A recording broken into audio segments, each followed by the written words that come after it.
one of the points I want to illustrate is, oh wow, good luck trying to get that off the paint, Darren. So here I am. Whoa, does not get any easier and simpler than that. So, hey, welcome back. I'm back in black. Yeah, that's an obscure reference to an iconic song of the 80s. But let's get started. What I did, and I will reference these videos or previous videos in the links below. Here I have my neighbor's blue Porsche. It's not actually my neighbor's car, it's a friend of his that he's doing some help for. And I wanted to surprise him. So what I did is I shot a video on the rear spoiler and I wanted to see if he actually noticed it. Now my neighbor knows precisely what I do as far as my YouTube channel, my websites, auto detailing, all that stuff. He knows it. Occasionally he tunes into one of my videos and he'll say, hey Darren, I saw your latest video. So eventually he will know. But what I wanted to see is how long it would take him to notice, if he ever did notice, the rear spoiler. So now I know he's gone for the day. The coast is clear unless unexpectedly he drives up, and then we might have a very awkward moment, but he's a laid back dude. So thank you, Patrick, in advance. But I want to take this hood. Now the reason I'm segregating it the way I am is because there's a natural line of demarcation.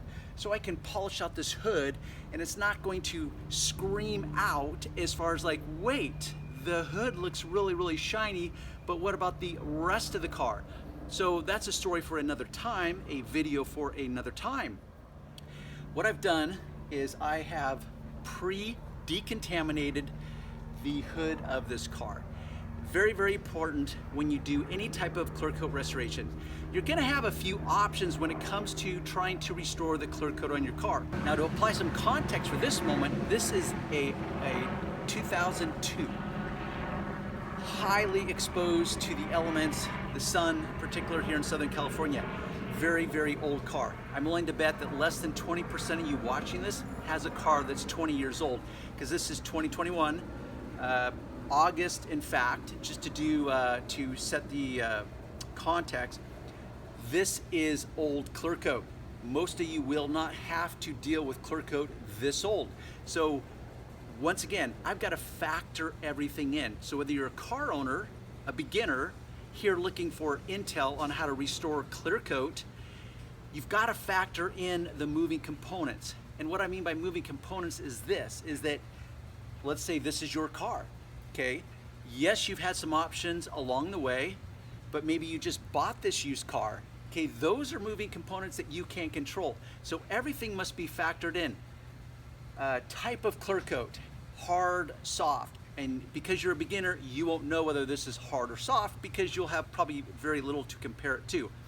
I'm going to be working in direct sun, which is a complete faux pas in the world of detailing because everyone goes into freak out mode about working on hot paint. Now, is working in direct sunlight ideal circumstances? Absolutely not. But can it be done? Well, that is where I introduce the technology of true waterborne technology, which is the polish that I will be using to demonstrate this, well, tutorial. So in polishing or restoring clear coat, one of the factors you need to do is A, are you trying to chase perfection? Because if you are, there's some cost associated with that, and it has to do with the integrity of the original clear coat. This is original clear coat, which means clear coat is good.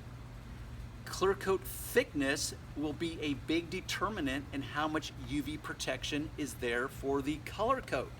So if you understand the polishing process, which is that you scratch your way to success through abrasive particles suspended in some type of product that you have chosen, a compound, a polishing compound, a polish, whatever. So for permanent results, you're gonna have to use abrasive particles, which is where you have choices. So I could simply decontaminate, use the clay bar on this to remove bonded surface contaminants and apply a wax. Very, very temporary. Yes, it will enhance the shine visually. Yes, it will offer some protection and protection in the form of applying a wax, which is a video series for another time. But that's very temporary. You know, most people accept that wax will wear off, so temporary. Well, then let's say you default to a polish and you think you're going to come out here and polish it by hand because you don't want to learn a buffer, you don't want to buy a buffer, you don't want to buy buffer pads. I get it. So you just need to accept the limitations of it. So there's two limitations in that moment, which is one, hand. You will never replicate the performance of a buffer with your hand. It's a night and day comparison. You will not be able to do it. So your hand will be severely limited, mostly because your hand's connected to the rest of your body. You get tired, you get weak, you get worn out, you lack discipline, you lack patience, so severely limited. Also, the second part of that equation is if you choose a polish with no abrasives in it.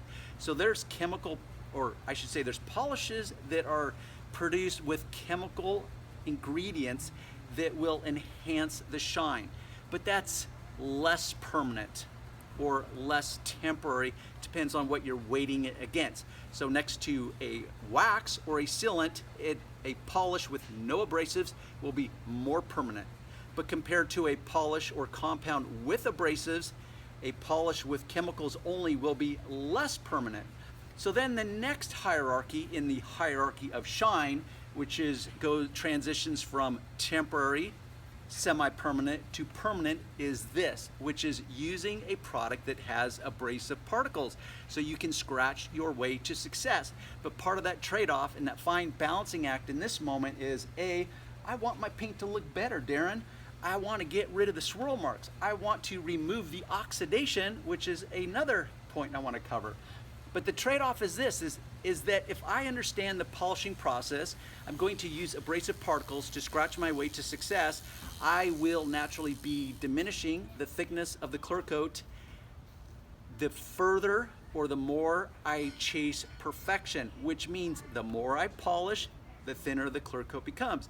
Now, when I say thin, let me apply some context. I am talking thousandths of an inch. It would be hard to measure it.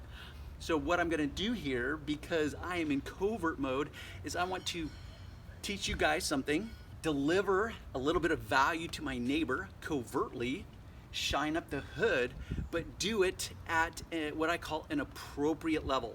So it would be inappropriate unless I had a discussion with my neighbor, and more precisely the actual owner of this car, unless I had that discussion and said, hey dude, by the way, if you want perfection, okay, I can achieve perfection, which is relative to a car that's roughly 20 years old, okay? So perfection is relative to that.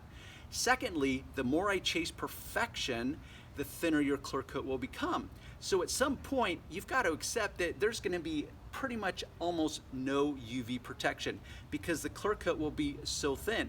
Now I'm going to not go through the clear coat, not burn through the clear coat.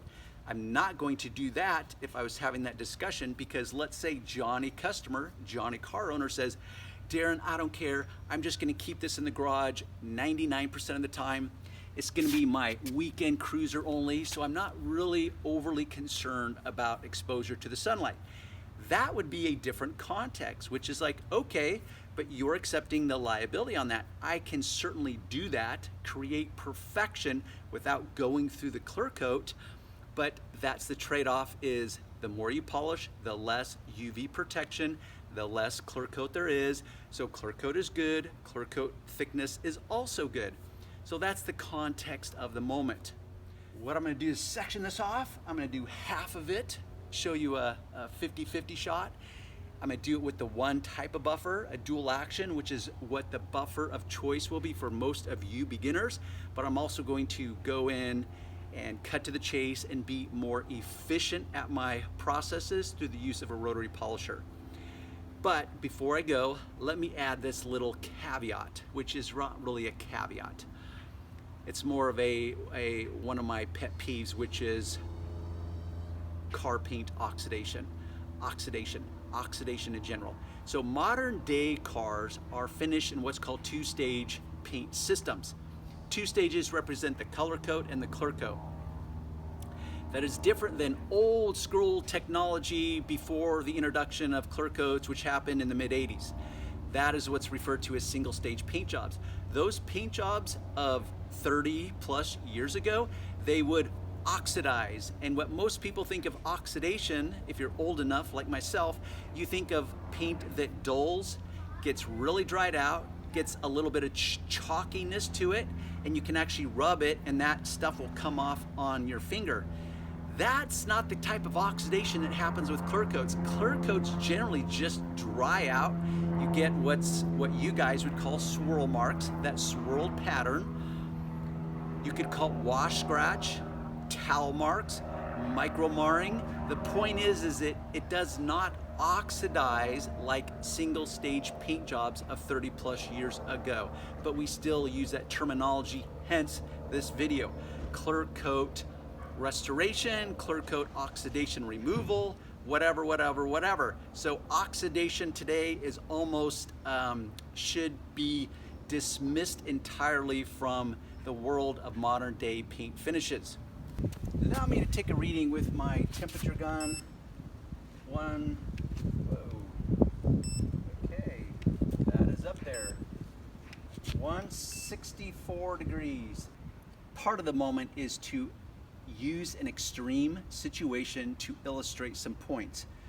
Maybe I'll elaborate on those points, but part of it is polishing in direct sunlight on very hot, scorching paint. So you have two components. One, direct sunlight, which is a component. Secondly, very hot paint. So for example, if the ambient temperature here in Southern California was 110 degrees, there's many people in parts of the world that would say like, oh, that's hot paint. But that's hot paint in the shade. So you can't always control the temperature, the ambient temperature. So direct sunlight versus hot paint are two different components. In this moment, both those components are actually present. So this is to illustrate kind of the extremes. What I'm gonna do is tape off the logo, the Porsche logo first, Porsche emblem. Now once again, you know, let's say you're a guy that wants to get, and a girl, I've actually talked to a few girls in my consulting. Everything is situational. Everything is context dependent. And what I mean by that is based on what you're charging the customer will determine the time spent. And that's a conversation you have to have with your customer. So in this moment, yes, I'm going to be precise, but I could literally spend twice as long just covering up this Porsche emblem if Johnny customer, you know, is paying me thousands of dollars to do the paint correction on this this car.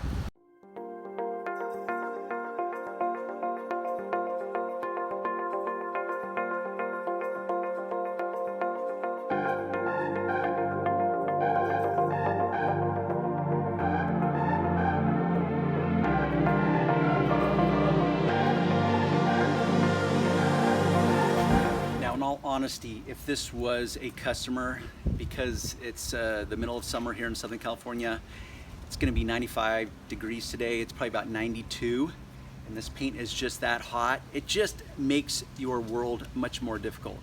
So I really would seek out shade in this moment somewhere, and just to verify, because I know someone out there, some keyboard jockey will be like, oh dude, yeah, you produce results in the moment, but did you destroy the dude's paint afterwards? And did they come back and say, hey man, you destroyed my paint because you polished in the sun? No, and no. So I've never ever had a comeback with paint. Why? Because I educate my customer so thoroughly so that there's complete understanding. So I present them with the facts, the information, I educate them, I raise their bar of understanding, which then raises my value as a professional. So there's complete understanding and there's not unrealistic or inappropriate expectations. So it's never happened, period. Does that mean I've never made a mistake? Yeah, but a different type of mistake. This is not one of them. So a big part of this video is all about making your life simpler. Simpler, safer, faster. Once again, I will elaborate on that in different videos. So here I am. Now, once again, I'm factoring in the component So this is me seasoning the pad for the first time, the first pass, which is more than I normally season this pad. But I'm working in the direct sunlight, and I'm going to be putting this down on some scorching hot paint.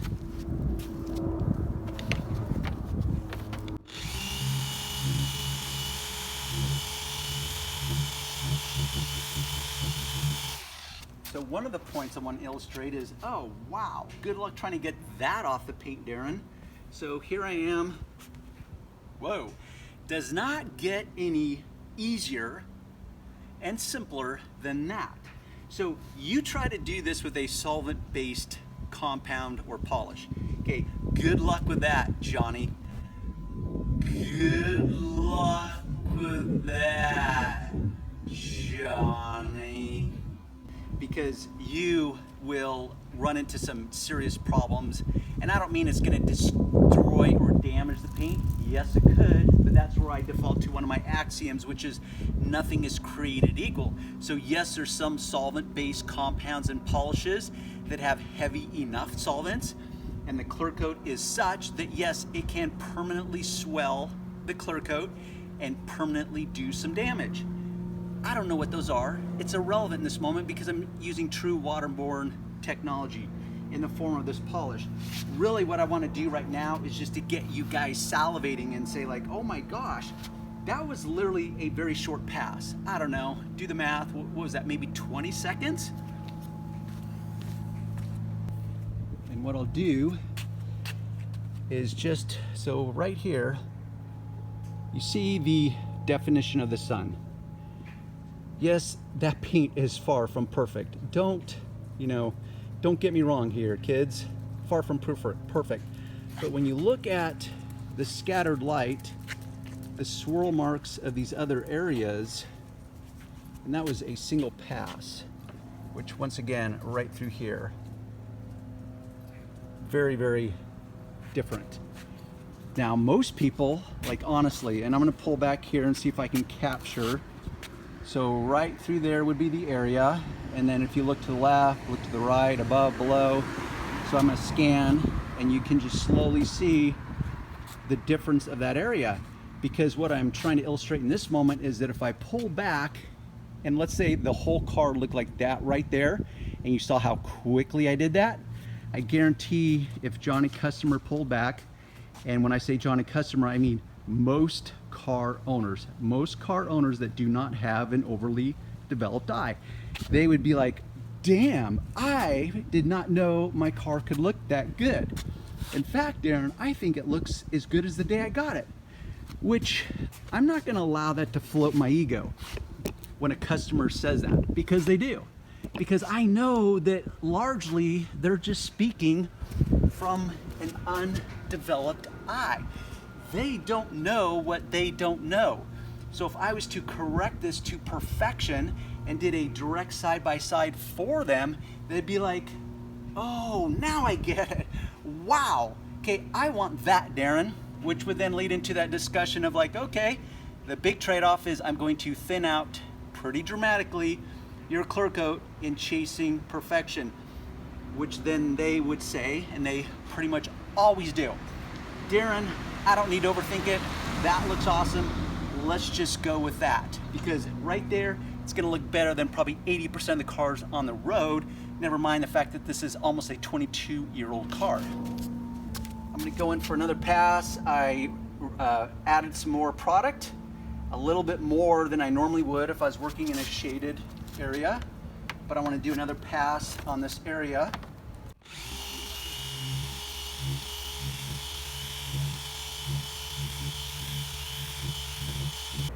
I did my best to count 20 seconds when I was doing that. God, have I ever mentioned how much I love shiny ass paint? The depth that is created, the shine, the gloss, the clarity, and clarity in this moment is that sun, the circular shape, and I don't mean these scattered light rays that get scattered because of the imperfections in the paint. What I mean is literally the circular shape of the sun is like high definition now, which I will show you. So right here, and what I'm picking up, and I have no idea if the camera will, is little pits in the paint, which that's all, wow. There's another hyped up topic of the industry. Well, that's solvent pop. It's like, is it really? Do you really know what solvent pop is? What I want to highlight in the moment, pun intended, highlight is in lighting, the lighting of the sun, direct sunlight, is a few things. One, see how refined that circle is of the sun? Way more refined than, let's say, the scattered effect of over here. Now there's a curvature of that panel, so let me just bring you down here. So the sun itself, the circular shape is more refined. Also, it's scattering the light far less, and that's where the swirl mark effect comes in, which is what most car owners will call that effect. I call it spider webbing, cobwebbing, wash scratch, towel scratch, micro marring, whatever. Actually, I would not even call that micro marring. That's really a label for a different moment. Also, that was 2 passes. The second pass, or the second application, was longer. So if you're a beginner, you have a car that's aging, looking a little less than, you want to enhance or reestablish that love affair that you have with your car, this is part of the point of the video of like, oh my gosh, did he just do what I think he did? So imagine you simplifying your world. You buy a dual action random orbital polisher. You don't break the bank on one. You buy one pad, one polish, and you actually take this in the shade. And so your working conditions are far better. And you think, oh my gosh, it can be that simple. It's like, yeah, it really can be that simple. Let me see if I can capture it, because I don't know about you guys, but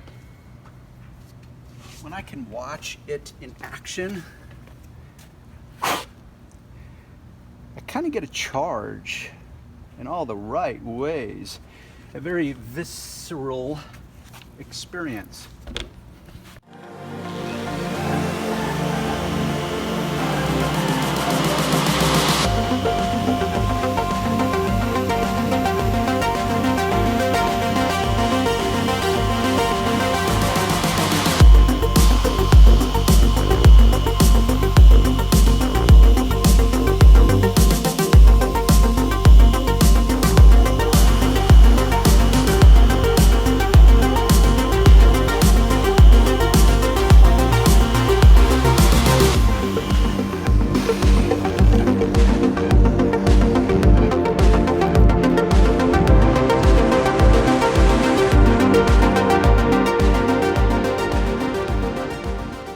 Yeah, baby, check that out.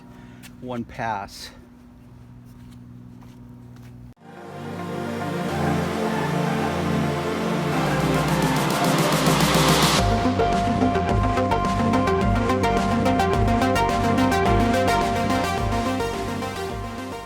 So here is the basic tool I use to clean my pad. As a rule, I'm going to clean my pad after 2 applications.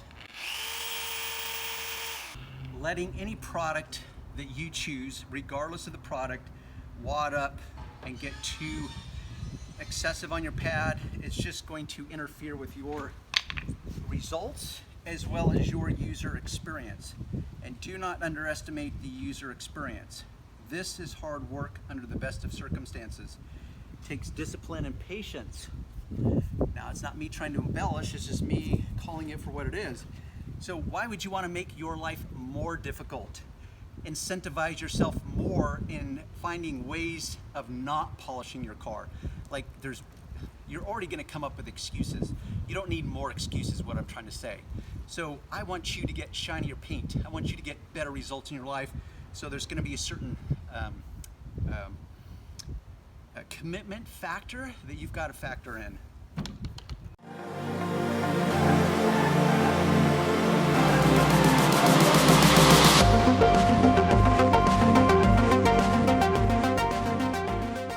Direct sunlight, scorching hot paint, 165 degrees. So that means my working area, I'm going to naturally tighten it up and finesse and polish a smaller working area because of the heat factor, the direct sunlight factor. But you see how easily, meaning on video, a lot of this stuff does not translate unless I call it out for you. But what does translate is the fact of like, wow, it looks like he is polishing just as easily on hot, scorching paint, direct sunlight as he would on shaded. It's like, yes, I can, but I also have the right pad and the right polish. But I'm still factoring in constraints of the moment, which is a smaller working area. So that is to the extent that I think is appropriate based on Darren is being in covert mode. I did not have the luxury of having a conversation with my customer first. This is gonna be a big surprise. I don't know when he's gonna notice it. Eventually he will. So this is me being safe. This is me not chasing perfection so that I can, you know, basically where it becomes a commercial like, oh, you gotta buy this polish because it's the perfect polish. It's like, well, this is my go-to, my default. This has been my, what I call my sure thing for, well, a little over 15 years now.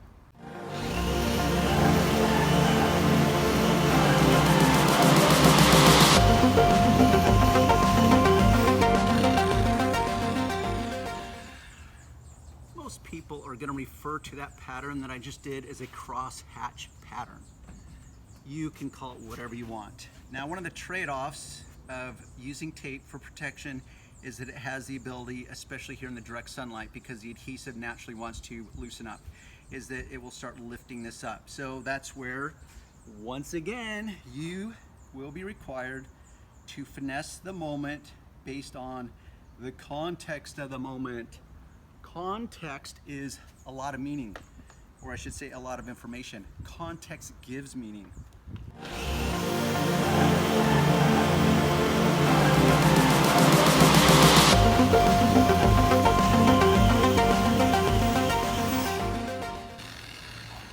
Now what I did there is I finessed this corner a little bit. The reason I did this is because this hood is not completely flat. So that's one of the trade-offs of using a random orbital, is the spinning motion will stop.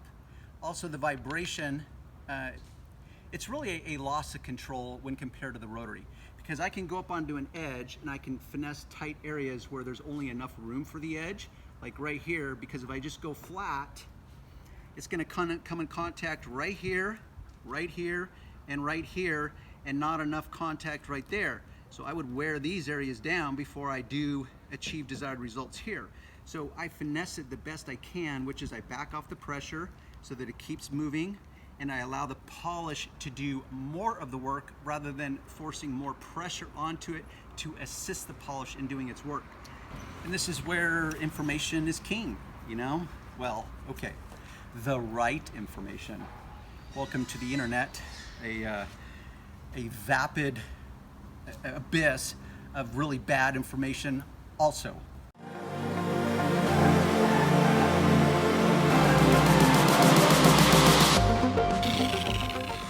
I'll add a little trick that I use, because what happens is when I remove that polish cleanly, I kind of, unless there's a clear distinction, which on a black car there would be more so, based on my angle in relation to the sunlight, I may not be able to interpret exactly my point of stopping is. So what I will do, and you can do it, is I will remove the polish to about 1 inch, and that will immediately give me a visual clue indicator like, okay, I polished up to this line right here. Well, I don't want to try to just butt up to that line. I want to do a little bit of overlap so that there's a nice uniform appearance when I'm done, and there's no obvious lines of demarcation. To prevent that, you're going to do some overlap. So what I do, and this is all predicated on the type of polish or compound, is I just rub the polish off right to 1 inch, and now I know that my overlap is going to go to right here instead of trying to butt it up right there.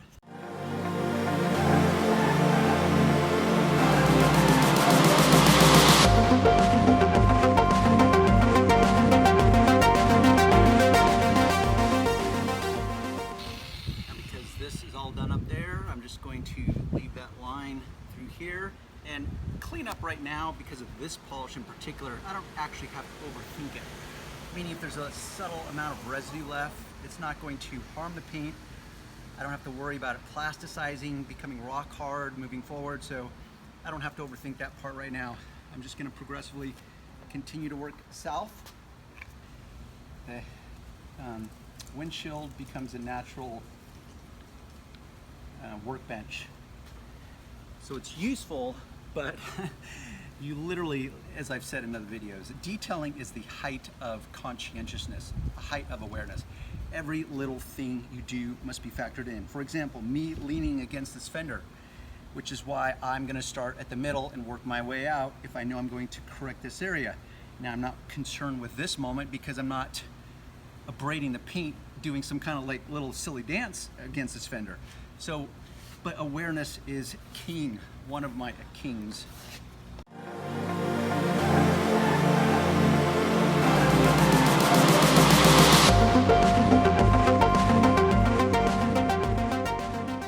There's my line of demarcation right there.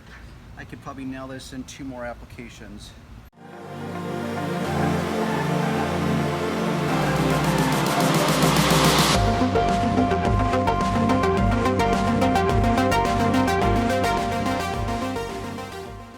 Because it would not be obvious to you, I was going up on an edge. So you have the pad that lays flat on the surface. Going up on the edge is a way to induce additional friction. Friction combined with abrasive particles produces desired results. So I'm finessing this area by going up on an edge, but I know that my edge, because it's a random orbital, is not going to be the same type of edge as that I could do with a rotary and have better control. And because this is kind of a tight area around this hood emblem,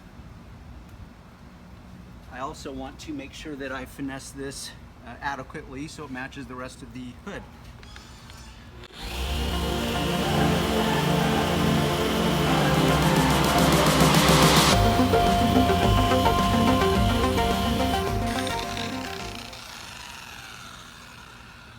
Now I actually went up a little further than I wanted, because as I'm working I'm noticing, you know, some unwanted effects. What is the difference between affect and effect? There's your mind-bending moment of the day.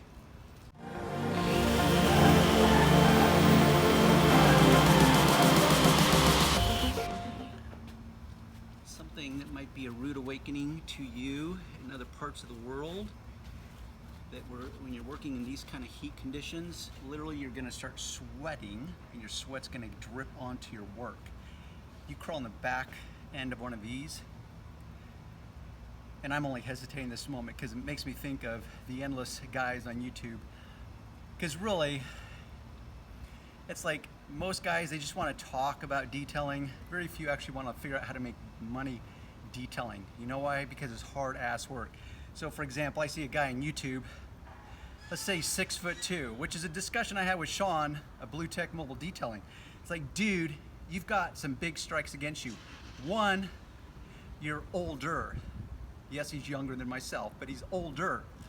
Secondly, you're not in the best of health. Thirdly, you're a tall dude. You climb into the back seat of a Porsche to try to do the back window of a car, like, good luck. Seriously, you have to go you have to be a contortionist. So that's what I find funny, is that a lot of these guys, when you just do pull back and you just do the sniff check, it's like, wait a minute, A, this guy has no company shirts. B, I see no mobile van, or I see no actual shop. C, I think I'm on the letter system versus the numeric system. So C, the guy's like 6'2", 6'3", 6'4", which it would be hard to verify. That's where you would need some spatial context. And he's out of shape, and I mean, just go down, and that's what I call the sniff check. And so this guy's gonna be teaching you stuff from the real world of business because he's been doing it for decades. It's like, I'm gonna call BS on that.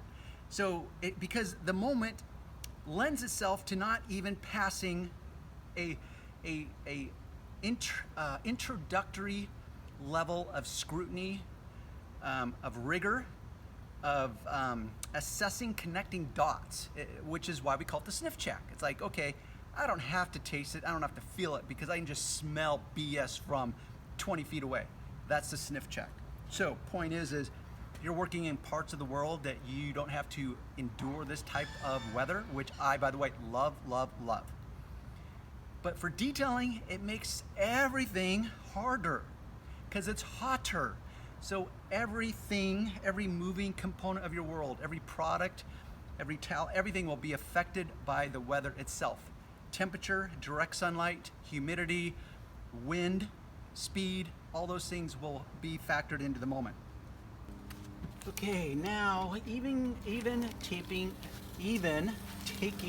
off tape, you should not remove it haphazardly. Now the reason I'm applying more caution in this moment is because despite verifying, because I had a conversation about this particular car with my neighbor, as in, oh, the fun never ends. So I'm shooting the rest of that video. I disrobe it with the tape only to get back at my camera, and I get this warning says that the camera has overheated, even though I had it in the shade. So that's a pretty good indicator of how hot it is. For whatever reason, when cameras seem to be in filming mode, they heat up. So what I wanted to address, and I'm not gonna retape this off and try to do a do-over for you, but as you tape it off, there's gonna be natural lines where the tape was, where literally the polish itself will get crammed right into that seam. So when you pull it off, despite you rubbing it off, there's still gonna be lines. Let me show you. I'm not going to disrupt this middle line because I want a clear line of demarcation, is I'm just going to show you an easy way, which is also if you literally have tape lines, because I shot a video where I showed how much of a ledge you can create with just polishing in the context of clear coat is really thin, but yet it's thick enough to create an edge that was protected by tape that will cast a shadow in the right lighting, which would be unwanted. So that's not the case here, but I'm gonna show you an easy way to finesse the moment, which is literally you just take your buffer and go across those character lines, those body seams, just carefully. Now I'm gonna be mindful because this is not taped off, so I'm not gonna put an excess amount of polish on the pad up here, because this polish wipes off so easily. That is just one simple way to remedy the problem. I'm gonna have to come back in later today because my camera keeps wanting to overheat, and do a really a clear before versus after, and we'll wrap it up, assuming my neighbor doesn't come home and I can get back out here, because if he does come home, I'm gonna have to go into covert mode again, because once again, most people aren't gonna tune into these kind of details unless they're pointed out to them. So I may actually stop with this one. Mr. Video Camera is not cooperating, so I had to cut things short, come back in.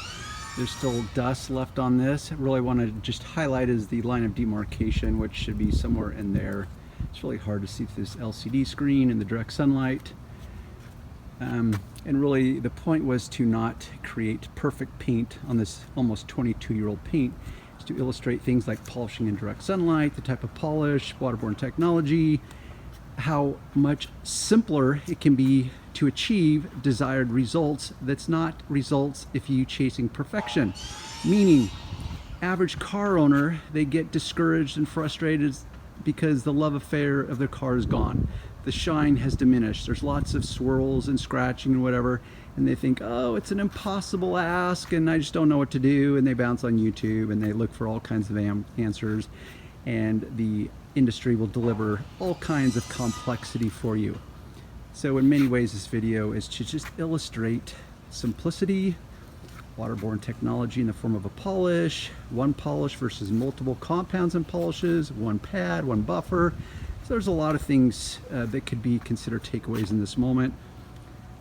But like I have stated throughout this video, working in direct sunlight represents its own unique set of very significant challenges. But I persevere. Always check the links below, and we'll see you on the next video.